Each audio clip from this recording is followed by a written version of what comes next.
നമുക്കെല്ലാവർക്കും എഴുന്നേറ്റ് നിന്നുകൊണ്ട് ദിവികാരുണ്യനാഥനെ മഹത്വപ്പെടുത്തി ഗായക സംഘത്തോട് ചേർന്ന് ദൈവസ്നേഹത്തോടെ കരങ്ങളടിച്ച് പാടി പ്രാർത്ഥിക്കാം.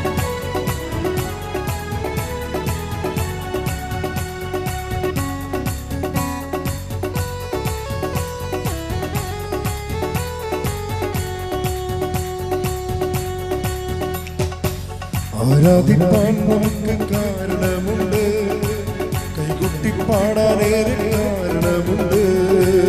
ആരാധിപ്പാൻ നമുക്ക് കാരണമുണ്ട്, കൈകൊട്ടി പാടാനേറെ കാരണമുണ്ട്. ആരാധിപ്പാൻ നമുക്ക് കാരണമുണ്ട്, കൈകൊട്ടി പാടാനേറെ കാരണമുണ്ട്. ഹല്ലേലൂയ ഹല്ലേലൂയ, നമ്മുടെ യേശു ജീവിക്കുന്നു. ഹല്ലേലൂയ ഹല്ലേലൂയ, നമ്മുടെ യേശു ജീവിക്കുന്നു. കൈകൾ ഉയർത്തിയടിച്ച് ആരാധിപ്പാൻ നമുക്ക് കാരണമുണ്ട്, കൈകൊട്ടി പാടാനേറെ കാരണമുണ്ട്. ആരാധിപ്പാൻ നമുക്ക് കാരണമുണ്ട്, കൈകൊട്ടി പാടാനേറെ കാരണമുണ്ട്. ഹല്ലേലൂയ ഹല്ലേലൂയ, നമ്മുടെ യേശു ജീവിക്കുന്നു.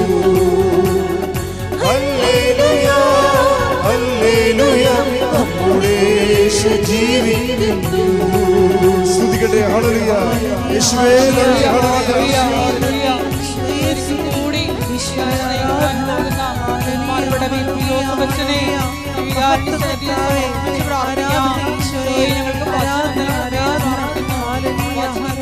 പരമദിവ്യകാരുണ്യത്തിന് ആരാധനയും സ്തുതിയും പുകഴ്ചയും ഉണ്ടായിരിക്കട്ടെ. പരിശുദ്ധ പരമദിവ്യകാരുണ്യത്തിന് ആരാധനയും സ്തുതിയും പുകഴ്ചയും ഉണ്ടായിരിക്കട്ടെ.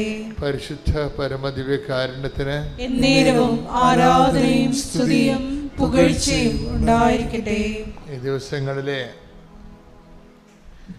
രണ്ട് സഹോദരങ്ങളുടെ സെയിം എക്സ്പീരിയൻസ് എൻ്റെ ശ്രദ്ധയിൽപ്പെട്ടൊരു വിഷയമാണ്. ഒന്ന് സോഫിയ ജോർജ്, അതിൽ ജോർജിൻ്റെ എക്സ്പീരിയൻസ്. രണ്ടാമത്തെ ആൻ്റണി ജോർജ്. ഇവർ രണ്ടുപേരും ഗവൺമെൻറ് ഓഫീസർമാരാണ്. ഇവർ രണ്ടുപേരും പറഞ്ഞിരിക്കുന്ന ഉടമ്പടി എടുക്കുമ്പോഴുള്ള ഒരേ എക്സ്പീരിയൻസാണ്. ഇതിക്ക് മുമ്പ് വേറെ പല ആൾക്കാരും പറഞ്ഞിട്ടുള്ളതാണ്. എൻ്റെ ആധ്യാത്മികമായ അനുഭവ യാത്രയിൽ എനിക്കും പലപ്പോഴും തോന്നിയിട്ടുള്ള സത്യമാണ്. ഇവർ രണ്ടുപേരും പറഞ്ഞിരിക്കുന്നത്, നമ്മളൊരു ക്ലേശത്തിലാണ് ഏതെങ്കിലും വിഷയത്തിൽ. ചിലപ്പോൾ രോഗപീഠ, ചിലപ്പോൾ നമ്മുടെ റിസൾട്ട് ബയോപ്സിക്ക് നമ്മളുടെ ടെസ്റ്റിന് കൊടുത്തിരിക്കുകയായിരിക്കും നമ്മളുടെ എന്തെങ്കിലും രോഗ കാരണങ്ങൾ. അപ്പോൾ നമുക്കൊരു ടെൻഷനുണ്ടാവും, എന്തായിരിക്കും ഇനി, അത് ക്യാൻസർ ആയിരിക്കും അല്ലോ ആയിരിക്കും എന്ന് നമുക്കൊരു ചെറിയൊരു ഭയമുണ്ടാകും. ഇപ്പം ജപ്തി നടപടി അതുപോലെയുള്ള നടപടികൾ വരുമ്പോൾ ഞാൻ എൻ്റെ പെൺകുഞ്ഞുങ്ങളെ കൊണ്ട് ഇറങ്ങേണ്ടി വരുമോ എന്നൊക്കെ ഓർക്കുമ്പോൾ നമുക്കൊരു ഭയമുണ്ടാവും. ഇങ്ങനെ ജീവിതം നമ്മൾക്ക് വെച്ച് നീട്ടിത്തരുന്ന ഒരു സംഭവമാണ് സങ്കടം, ഭയം, നമ്മളതിനകത്ത് ആശങ്ക, പെട്ടുപോകുമോ എന്നുള്ള ആശങ്ക, എല്ലാം തീർന്നു എന്നുള്ള രീതിയിൽ എന്തെങ്കിലും ഒരു അഭ്യൂഹല് സംഭവിച്ചു കഴിഞ്ഞാൽ, എന്തെങ്കിലും ഒരു ആഘാതം സംഭവിച്ചാൽ, തോൽവി സംഭവിച്ചാൽ എല്ലാം തീർന്നു എന്ന് തോന്നും. ഇത് പണ്ട് മുതലേ തോന്നിയ ഒരു യൂഡാസ് സിൻഡ്രോമാണ്. യൂഡാസ് സിൻഡ്രോം എന്ന് പറഞ്ഞാൽ എന്താ? പുള്ളിക്കാരൻ കർത്താവിനെ ഒത്തിക്കൊടുത്തപ്പോൾ കൈവിട്ടു പോയില്ലേ. കർത്താവ് എങ്ങനെയെങ്കിലും രക്ഷപ്പെടും എന്നുള്ള ഒരു ചിന്ത പുള്ളിക്ക് ഉണ്ടായിരുന്നു. എങ്ങനെയും രക്ഷപ്പെടും എന്നുള്ള ചിന്ത ഉണ്ടായിരുന്നു. കാര്യം ഒത്തിരി അത്ഭുതങ്ങൾ കാണിച്ച ആളല്ലേ. പക്ഷെ യുദാസ് കർത്താവ് പറയണമെന്ന് ശ്രദ്ധിക്കത്തില്ലായിരുന്നു. യുദാസിനോട് ഈശോ എന്താ പറഞ്ഞത്? 3 പ്രാവശ്യം പറഞ്ഞു. ഒരു കൊല്ലത്തിനുള്ളിൽ 3 പ്രാവശ്യം പറഞ്ഞു, മനുഷ്യപുത്രൻ ശത്രുക്കരങ്ങളിൽ നമ്മൾ ജെറുസലേമിലേക്ക് പോവുകയാണ്. അതിനെ 1 കൊല്ലം മുമ്പ് തുടങ്ങിയതാണ് പാഷൻ പ്രെഡിക്ഷൻസ് എന്ന് പറയും, പീഡാനുഭവത്തിൻ്റെ പ്രവചനങ്ങൾ. അപ്പോസ്തലന്മാരെ പതുക്കെ പതുക്കെ പഠിപ്പിച്ച് ആ യാഥാർത്ഥ്യം അണ്ടർസ്റ്റാൻഡ് ചെയ്യാൻ വേണ്ടി ഈശോ ഒരുക്കുകയാണ്. അത് ശരിക്കും പറഞ്ഞാൽ അവരുടെ ഒരു ഇമോഷണൽ സെറ്റപ്പ്, ഇമോഷണലി ഈ പാഷനോട് ഫ്രണ്ട്ലി ആയിരിക്കണമെന്നാണ് ഈശോ പറയണത്. തിയോളജിക്കലായിട്ട് വേറെ ഒത്തിരിയൊക്കെ വ്യാഖ്യാനമൊക്കെ പറയുന്നുണ്ടെങ്കിലും അതൊരു ഇമോഷണലി ആയിട്ട് അവരെ ഫ്രണ്ട്ലി ആക്കി എടുക്കുകയാണ്. കുരിശ് മരണം ഉൾക്കൊള്ളാൻ പറ്റാത്ത സാധനമാണ്. അതുകൊണ്ട് ഈശോ ഒരു കൊല്ലം മുമ്പ് തന്നെ അതിന് സ്റ്റഡി ക്ലാസ് കൊടുക്കുമായിരുന്നു. എന്താണ്? നമ്മൾ ജെറുസലേമിലേക്ക് പോവുകയാണ്, അവിടെ വെച്ച് ചില കാര്യങ്ങളൊക്കെ സംഭവിക്കും, നിങ്ങൾ ജീവിതത്തിൽ ഒരിക്കലും കേൾക്കാത്ത കാര്യങ്ങൾ കേൾക്കും. അപ്പോൾ അതൊക്കെ പറയുമ്പോൾ പതുക്കെ പതുക്കെ അപ്പോസ്തലന്മാരെ ആ വിഷയത്തോട് വളരെ ഒരു വലിയ പൊട്ടിത്തെറി ഒഴിവാക്കാൻ വേണ്ടി ചെയ്യണ കാര്യങ്ങളാണ്. മനുഷ്യപുത്രൻ ശത്രുകരങ്ങളിൽ ഏൽപ്പിക്കപ്പെടും, അവരവനെ പീഡിപ്പിക്കും, അവരവനെ കുരിശിൽ കൊല്ലും. അത്രയും പറയുമ്പോൾ ബാക്കിയോ ഇവർ ശ്രദ്ധിക്കത്തില്ല. യഥാർത്ഥ കാര്യം പിന്നീട് പറയുന്നുണ്ട് ഈശോ ഏറ്റവും അവസാനം. ഈ ദൈവവചനത്തിൻ്റെ ഒരു പ്രോബ്ലം എന്ന് പറയുന്നത് ഇത് അവസാനം വരെ കേട്ടിരിക്കണം. ഇടയ്ക്ക് വെച്ച് വല്ലതും കേട്ടിട്ട് ചാടി ആത്മഹത്യ ചെയ്യരുത്. എന്താണ് കാര്യം? ഇടയ്ക്ക് വെച്ച് വല്ലതും കേട്ട് ചാടി ആത്മഹത്യ ചെയ്താണ് യൂദാസ് സിൻഡ്രോം എന്ന് പറയുന്നത്. അയാൾ ഈ അവസാനം പറഞ്ഞ് കേട്ടിട്ടില്ല. മനുഷ്യപുത്രനെ ശത്രുക്കരങ്ങൾ ഏൽപ്പിക്കപ്പെടും, അവരെന്നെ പീഡിപ്പിക്കും, അവനെ കുരിശിൽ കൊല്ലുമെന്ന് പറഞ്ഞാൽ ഈശോ അവസാനം പറഞ്ഞു എന്താണ്? എങ്കിലും അവൻ 3-ാം ദിവസം ഉയർത്തെഴുന്നേൽക്കും. അതാണ് യൂദാസ് കേൾക്കാതെ പോയ സുവിശേഷം. ഞാൻ എപ്പോഴും അതിനങ്ങനെ വിളിക്കാനാണ് ആഗ്രഹിക്കുന്നത്. യൂദാസ് കേൾക്കാതെ പോയ സുവിശേഷം. 3-ാം ദിവസം ഉയർത്തെഴുന്നേൽക്കും. പത്രോസ് കേട്ടു, പക്ഷേ എങ്കിലും കർത്താവ് പീഡിപ്പിക്കപ്പെടുന്നതിനെക്കുറിച്ച് ഇമോഷണലി അത് ഉൾക്കൊള്ളാൻ ഭയങ്കര പാടായിരുന്നു. പുള്ളിക്കാരന് കർത്താവിനോട് പണ്ടാര സ്നേഹമായിരുന്നു, വല്ലാത്ത സ്നേഹമായിരുന്നു.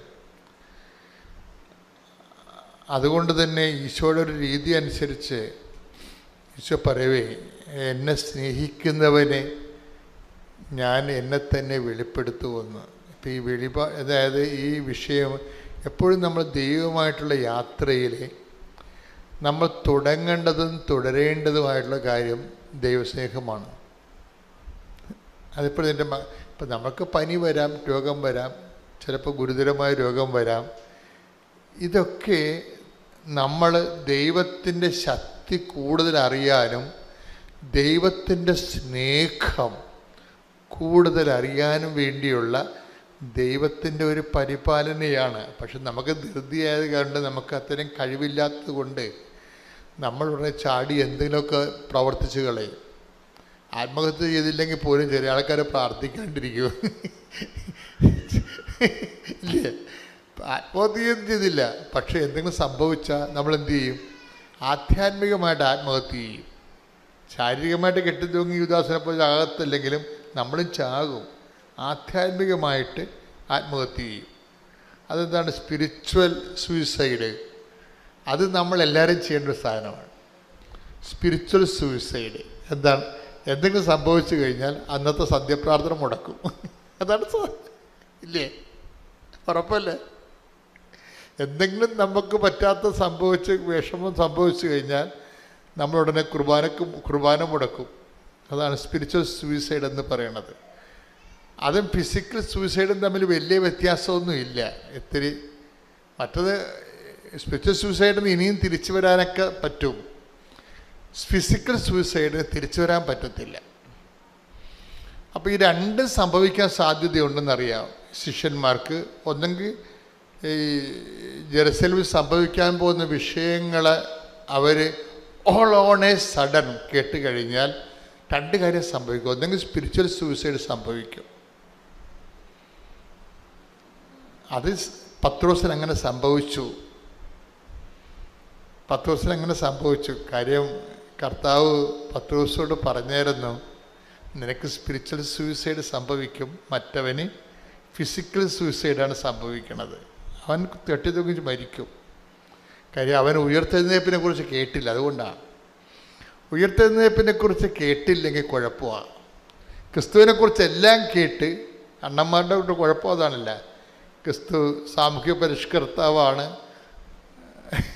എന്നൊക്കെ പറയണില്ല. അതൊക്കെ വിവരക്കേട്, ബോധമില്ലാത്തവന് പുറമേ അകലെ നിന്നുകൊണ്ട് ക്രിസ്തുവിനെ മനസ്സിലാക്കാൻ ഉള്ള ഒരു വൃദ്ധാശ്രമങ്ങളാണ്. ക്രിസ്തു സാമൂഹ്യ പരിഷ്കർത്താവായിട്ട് മന്നത്ത് പതിപ്പനുമാനെ പോലെ വന്ന ആളല്ല. ശ്രീനാരായണ ഗുരുവിനെ പോലെ വന്ന ആളല്ല. അവനിതിനെ വിഷയത്തെക്കുറിച്ചൊക്കെ വ്യക്തതയുണ്ട്. ആ 142 സങ്കീർത്തനം വായിച്ചേ. 142 സങ്കീർത്തനം 4-ാം തിരുവചനം. വലതുവശത്തേക്ക് നോക്കി ഞാൻ കാത്തിരിക്കുന്നു. വലതുവശത്തേക്ക് നോക്കി ഞാൻ കാത്തിരിക്കുന്നു. എന്നാൽ ആരും എന്നെ ശ്രദ്ധിക്കുന്നില്ല. ഒരു രക്ഷാകേന്ദ്രവും എനിക്ക് അവശേഷിക്കുന്നില്ല. ആരും എന്നെ പരിഗണിക്കുന്നുമില്ല. അപ്പൊ ഇതിനാണ് ഈ ഓടി ഒളിക്കാൻ ഇടയില്ലെന്ന് പറയണത്. ഇട ഉണ്ടെങ്കിൽ ഓടി ഒളിക്കുമെന്നുള്ള തെറ്റിദ്ധാരണ എൻ്റെ അടുത്ത് വരും. അങ്ങനെയല്ല. ഈശോ വ്യക്തമായ രീതിയിൽ പറഞ്ഞിട്ടുണ്ട്. എന്തിനാണ്? ഈ നിമിഷത്തിന് വേണ്ടിയാണ് ഞാൻ ഇതിലേക്ക് വന്നത്. 12:27 വായിച്ച്, യോഹന്നാൻ 12:27 വായിച്ച്. ശ്രുതികട്ടെ. ഹല്ലേലൂയ, ഹല്ലേലൂയ, ഹല്ലേലൂയ, ഹല്ലേലൂയ. യേശുവേ നന്ദി. ഹല്ലേലൂയ, ഹല്ലേലൂയ.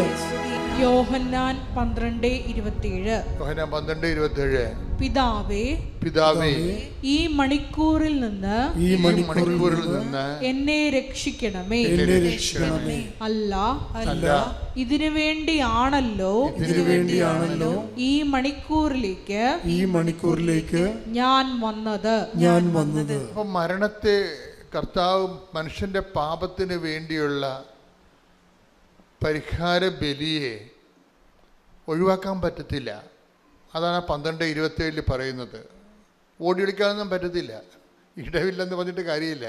ഇട ഉണ്ടായാലും ഓടിയൊളിക്കാൻ പറ്റത്തില്ല. എന്താ കാര്യം?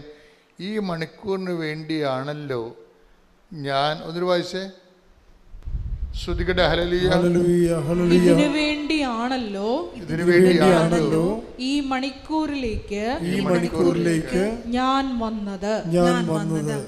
പിതാവേ, അതിൻ്റെ അർത്ഥം ബാക്കി എന്താണെന്ന് അറിയാം. പിതാവേ, അങ്ങേ പുത്രനെ മഹത്വപ്പെടുത്തണമേ. അപ്പോൾ അവിടെ സ്വർഗത്തിൽ നിന്ന് സ്വരമുണ്ടായി, ഇതാ ഞാൻ മഹത്വപ്പെടുത്തുന്നു, ഇനിയും മഹത്വപ്പെടുത്തും. അപ്പം ഇനിയും മഹത്വപ്പെടുത്തും എന്നുള്ളതാണ് റിസറക്ഷൻ എന്ന് പറയണത്. പുനരുദ്ധാനം. Take the bread of God. ശ്രുതികട്ടെ. ഹല്ലേലൂയ, ഹല്ലേലൂയ, ഹല്ലേലൂയ. യോഹന്നാൻ 12:28. യോഹന്നാൻ 12:28. പിതാവേ, അങ്ങയുടെ നാമത്തെ മഹത്വപ്പെടുത്തണമേ. അപ്പോൾ സ്വർഗത്തിൽ നിന്ന് ഒരു സ്വരമുണ്ടായി. ഞാൻ മഹത്വപ്പെടുത്തിയിരിക്കുന്നു, ഇനിയും മഹത്വപ്പെടുത്തും. അപ്പൊ ഇനിയും മഹത്വപ്പെടുത്തും എന്നുള്ളതാണ് കർത്താവിൻ്റെ തിരുവുദ്ധാനത്തെക്കുറിച്ചുള്ള പ്രവചനമാണത്. അപ്പ ഈശ്വരനെ ഉയർത്തെഴുന്നേൽപ്പിക്കുമെന്ന് പറയണതാണ്. നീ പാപത്തിന് പരിഹാരം ചെയ്തുകൊണ്ട് എൻ്റെ തിരുമനസ്സ് നിറവേറ്റുമ്പോൾ ഞാൻ നിന്നെ ഇനിയും മഹത്വപ്പെടുത്തും. അത് അപ്പായുടെ വാഗ്ദാനമാണ്. അപ്പ ഈശോയ്ക്ക് നൽകുന്ന വാഗ്ദാന പ്രകാരമാണ് ഈശോയെ ഉയർത്തെഴുന്നേൽപ്പിക്കുന്നത്. ഇതാണ് സുവിശേഷമെന്ന് പറയണത്. ആദ്യമായി തന്നെ ഈശോയ്ക്കും മാതാവിനും സ്തുതിയായിരിക്കട്ടെ. ഞാൻ കഴിഞ്ഞ 2023 ഞാൻ കാസർഗോഡ് ഡിസ്ട്രിക്റ്റിൽ നിന്നാണ് വരുന്നത്. ഉടമ്പടി എടുത്തത് 28/3/2023 എടുത്തത്. അത് കഴിഞ്ഞിട്ട് ഞാൻ ഒമാനിലാണ് ജോലി ചെയ്തുകൊണ്ടിരുന്നത്. എൻ്റെ ജോലി സ്ഥലത്തേക്ക് പോയ ശേഷം ഒക്ടോബർ മാസത്തിൽ ഞാനൊരു ദിവസം വൈകുന്നേരം ഡ്യൂട്ടിയൊക്കെ കഴിഞ്ഞ് ഫ്രീ ആയിട്ടിരിക്കുന്ന സമയത്ത് 7:30 മണിയായപ്പോൾ പുറത്തൊരു ചായ കുടിച്ച് വെച്ച് എൻ്റെ വണ്ടിയിൽ ഓഫീസിൻ്റെ പുറത്ത് പാർക്ക് ചെയ്തിട്ട് വണ്ടിയിലിരുന്ന് ഫോൺ നോക്കിയിരിക്കുകയാണ്. അപ്പോൾ എൻ്റെ ഹോസ്പിറ്റലിനോട് ചേർന്ന് തന്നെ ഹോസ്പിറ്റലിൻ്റെ തന്നെ ഒരു മൾട്ടി സ്പെഷ്യാലിറ്റി ഹോസ്പിറ്റലുണ്ട്. ആ ഹോസ്പിറ്റലിൽ വന്ന് അവിടെ ഒരു ഒമാനി സ്ത്രീ എൻ്റെ വണ്ടിയുടെ സൈഡിൽ കൂടെ ചേർന്ന് വരികയും അവിടെ ബ്ലോക്കിൽ എൻ്റെ വണ്ടിയിൽ വന്ന് ഉരച്ച് എൻ്റെ വണ്ടിയുടെ ഫ്രണ്ട് ഡോറ് തൊട്ട് ഫ്രണ്ട് ബമ്പർ വരെ ഒരു സൈഡ് അങ്ങ് അടിച്ച് പൊളിച്ചുകൊണ്ട് അങ്ങ് പോയി. ഞാൻ ഇവരെ ഹോൺ അടിക്കുന്നുണ്ട്, ഹെഡ്ലൈറ്റ് പാസ് ചെയ്ത് കാണിക്കുന്നുണ്ട്, ഇവർ നോക്കുന്നേ ഇല്ല. ഞാൻ എൻ്റെ ഗ്ലാസ് താത്തിയിട്ട് അവരുടെ വണ്ടിയിൽ 2 പ്രാവശ്യം കൈ വെച്ചും തട്ടി അവരെ വിളിച്ചു. പെട്ടെന്ന് അവരുടെ ഡോറ് തുറന്ന് അവർ പുറത്തിറങ്ങി വന്നിട്ട് സ്റ്റുപ്പിഡെന്ന് വിളിച്ചിട്ട് എൻ്റെ അടുത്ത് ഷൗട്ട് ചെയ്ത്, വളരെ റൗഡായിട്ട് അവരുടെ അടുത്ത് ഷൗട്ട് ചെയ്ത് കഴിഞ്ഞപ്പോൾ ഞാൻ അവരോട് ചോദിച്ചു, നിങ്ങൾ എൻ്റെ വണ്ടിയിൽ വന്ന് ഇടിച്ചതിന് ശേഷം എന്നെ സ്റ്റുപ്പിഡെന്ന് വിളിക്കുകയും ചെയ്യുന്നു, ഞാനാണോ സ്റ്റുപ്പിഡ്, നിങ്ങളല്ലേ സ്റ്റുപ്പിഡിറ്റി കാണിച്ചതെന്ന് ഞാൻ അവരോട് ചോദിച്ചപ്പോൾ അവരവിടുന്ന് വീണ്ടും കുറച്ച് നേരം എന്നോട് ചൂടായിട്ട് അവർ വണ്ടിയെടുത്ത് പെട്ടെന്ന് അവിടുന്ന് എക്സിറ്റ് ആയ പോലെ അവരവിടുന്ന് പോയി കുറച്ച് നേരം 1 മണിക്കൂർ കഴിഞ്ഞപ്പോഴേക്കും എനിക്ക് പോലീസ് സ്റ്റേഷനിൽ നിന്ന് വിളി വരികയാണ്. എൻ്റെ വണ്ടിയുടെ നമ്പറും എടുത്ത് അവർ പോയി. എനിക്ക് പോലീസ് സ്റ്റേഷനിൽ നിന്ന് വിളി വരികയാണ്, നിങ്ങളുടെ പേരിൽ ഒരു കേസ് രജിസ്റ്റർ ചെയ്തിട്ടുണ്ട്. കേസ് രജിസ്റ്റർ ചെയ്തിട്ടുണ്ടെന്ന് പറഞ്ഞിട്ടാണ് വിളിക്കുന്നത്. പ്രതിയായ ഞാൻ അവിടെ ചെല്ലുക പോലും ചെയ്തിട്ടില്ല. അതിനു മുമ്പേ കേസ് രജിസ്റ്റർ ചെയ്തിട്ടുണ്ട്, കേസ് നമ്പർ ഇട്ടു, നിങ്ങൾ വരണം എന്ന് പറഞ്ഞിട്ട്. നിങ്ങൾ എത്തിയിട്ടില്ലെങ്കിൽ ഇന്ന് രാത്രി തന്നെ നിങ്ങളുടെ അടുത്ത് പോലീസ് വരുമെന്ന് പറഞ്ഞ് ഞാൻ അവിടെ ചെല്ലാമെന്ന് പറഞ്ഞു. ഒരു 10-15 മിനിറ്റിനുള്ളിൽ ഞാൻ അവിടത്തേക്ക് ചെല്ലുകയും ചെയ്തു. എൻ്റെ അടുത്ത് തന്നെയാണ് പോലീസ് സ്റ്റേഷൻ. അതിനു മുമ്പ് ഞാൻ എൻ്റെ ഓഫീസിൽ വിളിച്ച് ഈ കാര്യം പറഞ്ഞപ്പോൾ അവർ എൻ്റെ ഓഫീസിൽ നിന്ന് വൈകുന്നേരം ആയപ്പോഴേക്കും PROs ആയിട്ടുള്ള എല്ലാ ഒമാനീസും പോയിട്ടുണ്ടായിരുന്നു. ആരും തന്നെ ഇല്ല എൻ്റെ കൂടെ വരാൻ വേണ്ടി. ഞാൻ തന്നെ എൻ്റെ റൂംമേറ്റുമായിട്ട് ഞാൻ അവിടേക്ക് പോയി. അവിടെ ചെന്നപ്പോൾ ഇവർ ചെന്ന പാടെ തന്നെ ഒരു 10-15 മിനിറ്റ് എൻ്റെ കയ്യിൽ ഫോണും കാര്യങ്ങളൊക്കെ ഉണ്ടായിരുന്നു. അത്രയും സമയം എനിക്ക് ഇവരുടെ അടുത്ത് സംസാരിച്ച ശേഷം എനിക്ക് എൻ്റെ ഓഫീസിലേക്ക് വിളിച്ചിട്ട് എന്താ ഇവിടെ നടക്കുന്നതെന്ന് പറയാൻ എൻ്റെ ഓഫീസിലൊന്ന് വിളിച്ച് പറയാൻ പറ്റി. അവരെന്നോട് ഞാൻ ചെന്ന പാടെ പറഞ്ഞു, നീ ഞായറാഴ്ച വരെ നീ ലോക്കപ്പിലാണ്, ബുധനാഴ്ച വൈകുന്നേരമാണ് ഈ സംഭവം നടക്കുന്നത്, നിന്നെ ഞായറാഴ്ച നിനക്കിനി ഇവിടുന്ന് ജയിലിൽ നിന്ന്, ലോക്കപ്പിലല്ല ജയിലിലാണ്. സാധാരണ നമ്മളൊരു സിനിമയിൽ കാണുന്ന പോലെ പോലീസ് സ്റ്റേഷനിലകത്ത് കാണുന്ന സിംഗിൾ സെല്ലിനകത്തുള്ള ജയിൽ, ലോക്കപ്പല്ല ജയിലിനകത്താണ് ഞായറാഴ്ച വരെ. പിന്നെയാണ് അറിയുന്നത് ഈ ലേഡിയും അവരവിടുത്തെ ഒരു ഹയർ ആയിട്ടുള്ളൊരു ഫാമിലിയിൽപ്പെട്ടൊരു ഷെയ്ഖ് ഫാമിലിയിൽപ്പെട്ട ഒരു ലേഡിയാണ്. അവരും അവരുടെ ഫാദറും പഴയ അവിടുത്തെ എന്തോ ഒരു ഹയറായിട്ടുള്ള ഗവൺമെൻറ് ജോലിക്കാരനുമാണ് അയാൾ. ഫാദറും കൂടെ വന്ന് ഞാൻ അവിടെ ചെല്ലുന്നതിന് മുമ്പ് തന്നെ എൻ്റെ പേരിൽ കേസും രജിസ്റ്റർ ചെയ്തു. എനിക്ക് പെട്ടെന്ന് അവരവിടുത്തെ പോലീസുകാരുമായിട്ട് സംസാരിച്ച് 4 ദിവസം ജയിലിലിട്ടതിന് ശേഷം മാത്രം ഇവനെ പുറത്തിറക്കിയാൽ മതി എന്ന് പറഞ്ഞേച്ചാൽ അവർ പറഞ്ഞു പോയി. ഞാൻ ചെല്ലുമ്പോൾ ഈ 10-15 മിനിറ്റ് കൊണ്ട് എനിക്ക് സംസാരിക്കാൻ ഇവരിവിടെ പറഞ്ഞ കാര്യങ്ങളല്ലാതെ പിന്നെ ഞാൻ പറയുന്നൊന്നും കേൾക്കാനോ ഒന്നിനും തയ്യാറായിട്ടുണ്ടായിരുന്നില്ല. എൻ്റെ കമ്പനിയിൽ ഞാൻ വിളിച്ച് പറഞ്ഞിരുന്നു ഇങ്ങനെയൊക്കെയാണ് സംഭവങ്ങൾ. PROs ഒക്കെ പോയി എന്നാണ് പറഞ്ഞത്. ഇവരെൻ്റെ അടുത്തുനിന്ന് ഫോണ്, വാലറ്റ്, ഞാൻ ഉടമ്പടി എടുത്തിരുന്ന എൻ്റെ കാശ് രൂപ എൻ്റെ മാലയിൽ ഞാൻ ലോക്കറ്റായിട്ട് ഇട്ടിരുന്നു. അതും എല്ലാം അവരെൻ്റെ അടുത്തുനിന്ന് മേടിച്ചു. നമ്മുടെ പാൻറ്റിൻ്റെ ബെൽറ്റ് അടക്കം ഇവരെൻ്റെ അടുത്തുനിന്ന് അഴിച്ച് മേടിച്ച് എന്നെ അവർ ലോക്കപ്പിലേക്ക് വിട്ടു. പിന്നെ എനിക്ക് ആരോടൊന്നും സംസാരിക്കാനില്ല, എൻ്റെ കയ്യിൽ ഫോണില്ല, ഒന്നുമില്ല. ലോക്കപ്പിൽ പോയപ്പോൾ അതുവരെ എനിക്ക് വേണ്ടി സംസാരിക്കാൻ വേണ്ടി ആരുമില്ല. എൻ്റെ കൂടെ വന്ന എൻ്റെ റൂംമേറ്റ് പോലീസ് സ്റ്റേഷൻ്റെ പുറത്ത് ഇപ്പോഴേ ഉള്ളൂ. ഞാൻ ആരും എൻ്റെ കൂടെ എനിക്ക് സഹായിക്കാൻ ആരും വരില്ല എന്ന് കരുതിയിട്ട് ഞാൻ ലോക്കപ്പിനകത്തേക്ക് പോയി. അവിടെ ചെന്ന് എൻ്റെ കയ്യിൽ കാശ് രൂപമില്ല, ഒന്നുമില്ല. ഞാൻ അവിടെ ഇരുന്ന് വിശ്വാസ പ്രമാണം മാത്രമേ ഉള്ളൂ. ഞാൻ പറഞ്ഞു എനിക്കിവിടെ കിടക്കേണ്ടതായിട്ടുള്ളൊരു തെറ്റ് ഞാൻ ചെയ്തിട്ടില്ല, എന്നെ ഇവിടുന്ന് 4 ദിവസം എന്നോട് കിടത്തരുത്, ഇന്ന് രാത്രി തന്നെ എനിക്ക് ഇവിടുന്ന് പുറത്തിറങ്ങാൻ പറ്റണം. എൻ്റെ കമ്പനി എന്നോട് പറഞ്ഞത് ഞങ്ങൾക്കിപ്പോൾ ഒന്നും ചെയ്യാൻ പറ്റില്ല, ഇനി ഞായറാഴ്ച മാത്രമേ ചെയ്യാൻ പറ്റുള്ളൂ എന്നാണ് പറഞ്ഞത്. ഞാൻ അവിടെ ഇരുന്നിട്ട് ഒരു 3 മണിക്കൂർ ഇവരെന്നെ പോലീസ് സ്റ്റേഷനകത്ത് വെറുതെ ഇരുത്തിയിരുന്നു. ഞാൻ പറയുന്ന കാര്യങ്ങളൊന്നും കേൾക്കാതെ വരുന്നതും പോകുന്നതുമായിട്ടുള്ള അറബി പോലീസുമാരെല്ലാം ചെറിയവർ തൊട്ട് ഹയർ പോസ്റ്റിലിരിക്കുന്നവർ വരെ വന്ന് എന്നെ അടുത്ത് ഷൗട്ട് ചെയ്ത് പോയിരുന്നു. ഞാൻ പറയുന്ന ഒരു കാര്യങ്ങൾ പോലും അവർ കേൾക്കാൻ റെഡിയായിരുന്നില്ല.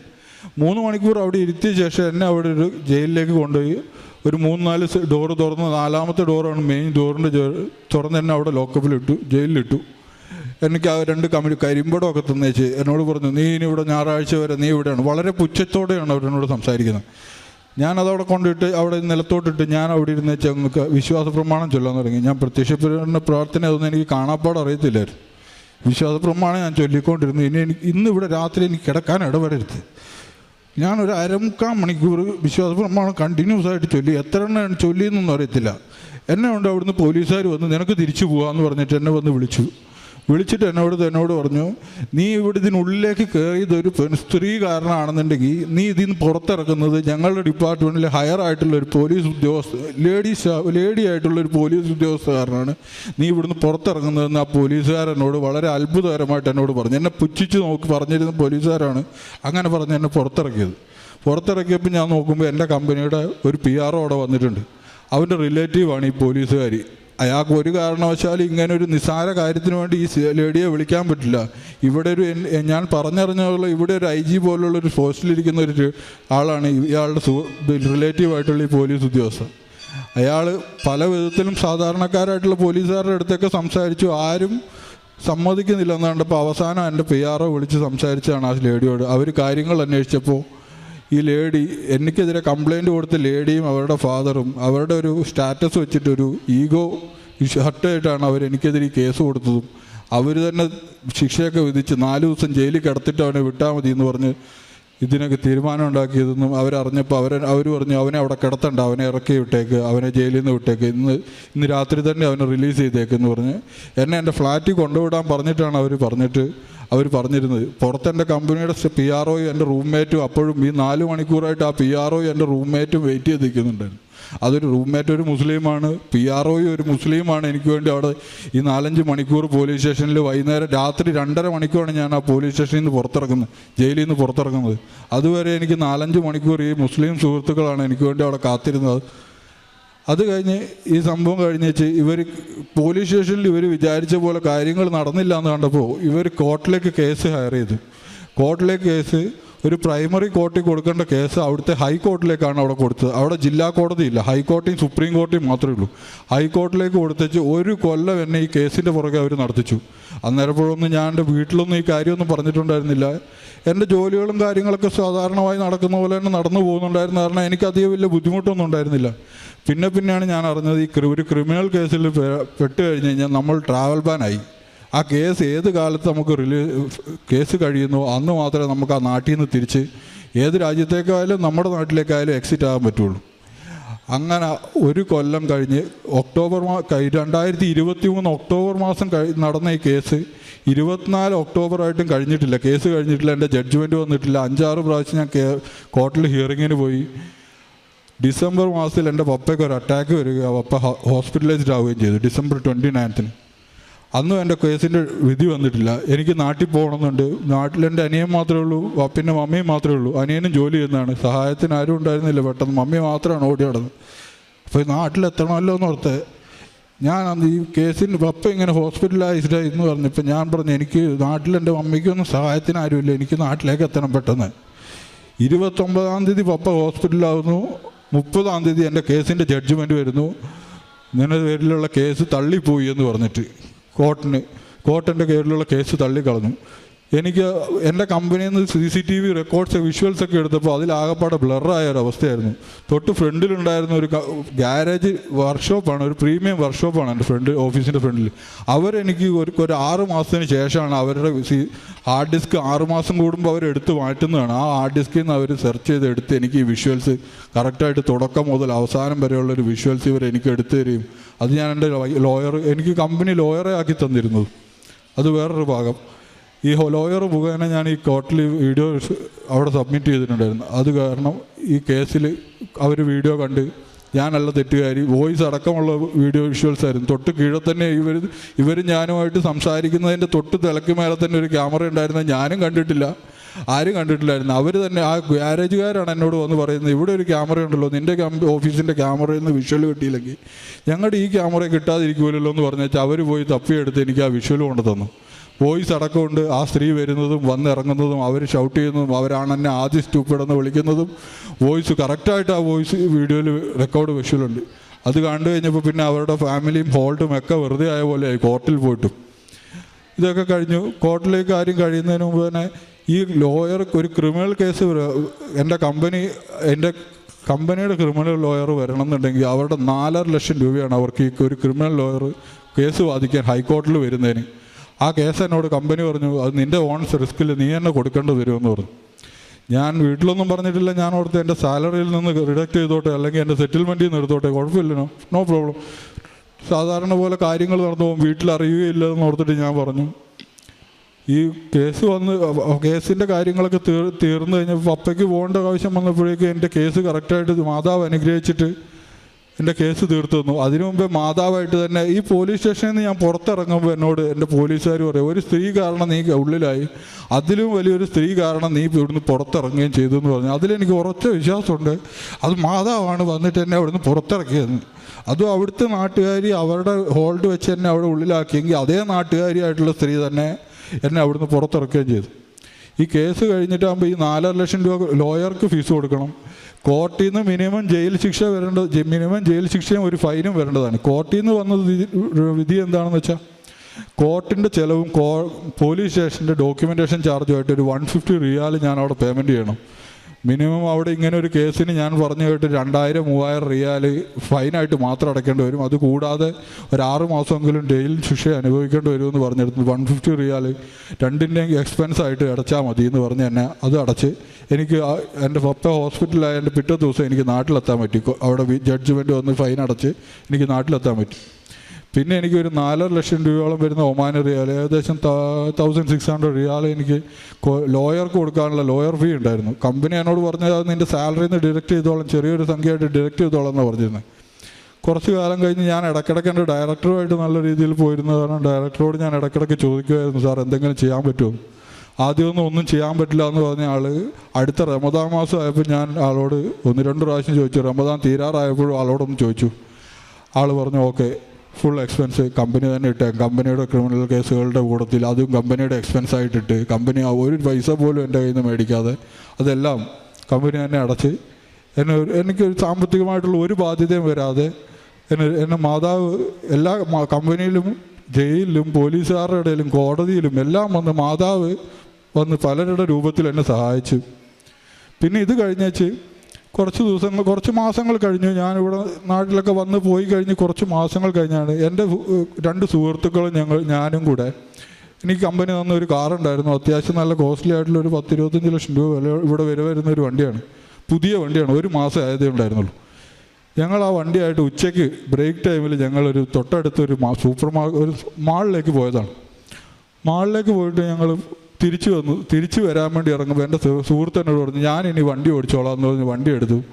ഹൈവേയിലേക്ക് കയറി ഒരു ക്രോസ് സിഗ്നലിൽ വന്ന് സംസാരിച്ചുകൊണ്ട് ഫ്രണ്ടിൽ സിഗ്നൽ നോക്കാതെ കയറി അങ്ങ് പോയി.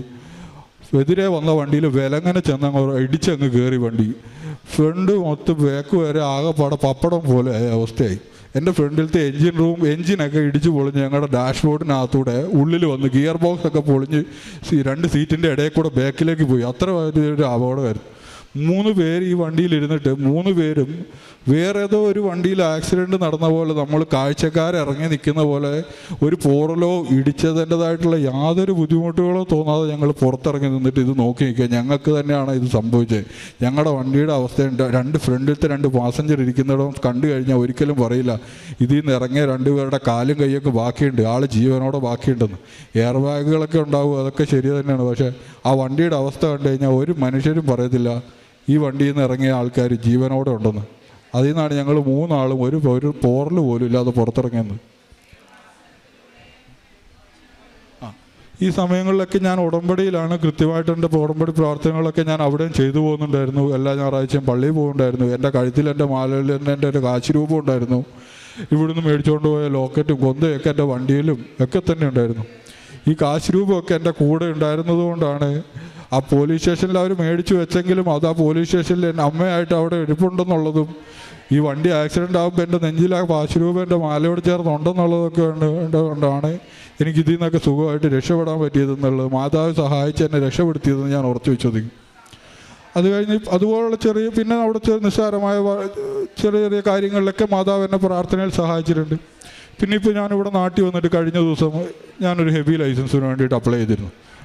പ്രത്യേകിച്ച് കാര്യമൊന്നുമില്ല, ഒരു താല്പര്യത്തിൻ്റെ പുറത്ത് അപ്ലൈ ചെയ്തതാണ്. അപ്പോൾ എനിക്ക് മാതാവിനോട് ഞാൻ എൻ്റെ കഴിഞ്ഞ ദിവസത്തെ അപ്ലൈ ചെയ്തിട്ട് കുറച്ച് ദിവസം കഴിഞ്ഞ് എൻ്റെ ഫസ്റ്റ് ടെസ്റ്റ് വന്നു. അന്നത്തെ രാവിലത്തെ ഡെയിലി ബ്രെഡിൽ ഞാൻ പറഞ്ഞു, മാതാവ് എനിക്ക് ഇന്നത്തെ എൻ്റെ ടെസ്റ്റാണ്, എൻ്റെ ഫസ്റ്റ് ട്രയലാണ്, എനിക്കിന്ന് മാതാവ് എനിക്ക് എൻ്റെ ഫസ്റ്റ് ട്രയൽ തന്നെ എനിക്കിതൊന്ന് പാസ്സാക്കി തരണമെന്ന് പറഞ്ഞ് ഞാൻ പ്രാർത്ഥിച്ചു പോയി. ടെസ്റ്റിൽ ഞാൻ അവിടെ മാതാവിനോടൊക്കെ പ്രാർത്ഥിച്ച് ഞാൻ ടെസ്റ്റ് ചെയ്തു. എനിക്ക് ഫസ്റ്റ് ട്രയൽ തന്നെ ഇവിടുത്തെ ഹെവി ലൈസൻസ് കിട്ടി. ഇവിടെ വണ്ടി ഓടിച്ചുകൊണ്ടിരിക്കുന്ന കുറച്ച് ആൾക്കാരുണ്ടായിരുന്നു അവിടെ വന്ന്, അവരൊക്കെ ഫെയിലായി. സങ്കടമുണ്ട്, എന്നാലും എന്നെ മാതാവ് എന്നെ ഫസ്റ്റ് ട്രയൽ തന്നെ ഇതിലും പാസ്സാക്കി തന്നു. പിന്നെ എൻ്റെ ഇതുപോലുള്ള ഒരുപാട് കാര്യങ്ങൾ, ചെറിയതായിട്ടുള്ള ഒരുപാട് കാര്യങ്ങളിൽ മാതാവിനെ നിരന്തരം എൻ്റെ കൂടെയും എൻ്റെ കുടുംബത്തിൻ്റെ കൂടെ ഞങ്ങളെല്ലാവരും ഉടമ്പടിയിലാണ്. ഞങ്ങളെല്ലാവരുടെയും കൂടെ എല്ലാ കാര്യത്തിനും മാതാവ് തന്നെ ഞങ്ങളെ സഹായിക്കാറുണ്ട്. എല്ലാത്തിനും ഒരുപാട് നന്ദി. കാരുണ്യപ്രവർത്തികളായിട്ട് ഞങ്ങളിവിടെ അനാഥാലയങ്ങളിലും ഹോസ്പിറ്റലുകളിലൊക്കെ പോവുകയും പൈസ വേണം, പൈസയ്ക്ക് ബുദ്ധിമുട്ടുന്ന ആൾക്കാരെ കാണുമ്പോൾ വലിയ രീതിയിലൊന്നുമല്ല, ഞങ്ങളെ കൊണ്ട് പറ്റുന്ന രീതിയിൽ ഞങ്ങൾ സാമ്പത്തികമായിട്ട് സഹായിക്കാറുണ്ട്. പിന്നെ ഈ വാട്സാപ്പ് ഗ്രൂപ്പുകളിലൊക്കെ ഒരുപാട് പേരുടെ സഹായത്തിന് വേണ്ടിയിട്ട് വരുന്നതിലൊക്കെ പൈസ ഇട്ട് കൊടുക്കാറുണ്ട്. പിന്നെ ഭക്ഷണം പലർക്കും റോഡ് സൈഡിലും ഹോസ്പിറ്റലിലൊക്കെ പലർക്കും ഭക്ഷണം പാഴ്സലായി മേടിച്ചുകൊണ്ട് കൊടുക്കുകയും വീട്ടിലുണ്ടാക്കി കൊടുക്കുകയൊക്കെ ചെയ്യാറുണ്ട്. അവിടെ ആയിരിക്കുമ്പോഴും എനിക്ക് അവിടെ ഞങ്ങൾക്ക് ഡെയിലി കുർബാനയ്ക്കില്ലെങ്കിലും വെള്ളിയാഴ്ചയാണ്, എല്ലാ വെള്ളിയാഴ്ചകളിലും ഞാൻ അവിടെ കുർബാനയ്ക്ക് പോവുകയും രാവിലെയും വൈകുന്നേരമുള്ള എൻ്റെ പ്രത്യക്ഷീകരണ പ്രാർത്ഥനയും സായാഹ്ന പ്രാർത്ഥനയും ഞാൻ ചൊല്ലുകയും ചെയ്യാറുണ്ട്. ചില ദിവസങ്ങളിൽ മാത്രം എൻ്റെ ജോലിയുടെ ചിലപ്പോൾ മാത്രം എനിക്കിത് മുടക്കം വന്നിട്ടുണ്ട്.